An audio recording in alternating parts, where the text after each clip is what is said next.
আজ 15 নভেম্বর 2024। আমাদের কলটা অনেকদিন ধরে ডিস্টার্ব হয়ে যাচ্ছে। অনেক ফার্ম দিলে আসছে না, জল আসছে না, অনেক ফার্ম দিলে জল আসছে না। আজকেও দেখেছি আমি ফার্ম দিতে জল আসে না, ফার্ম দিতে দিতে দিতে দিতে এবার জল আসে, এরকমভাবে হচ্ছে।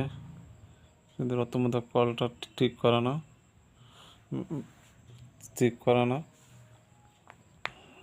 ইচ্ছাকৃতভাবে করে রেখেছে, নষ্ট করে রেখেছে। জল না আসে, অনেক পাম্প দিলে আসে জল। তার জন্য আমি প্রশাসনের কাছে আবেদন করছি প্রথমতকে যেন আইনত ব্যবস্থা নেয় এবং জড়িত আসে গীতামূলক সমষ্টিমূলক জড়িত আইনত ব্যবস্থা নেওয়ার জন্য আমি প্রশাসনের কাছে আবেদন করছি। জয় হিন্দ।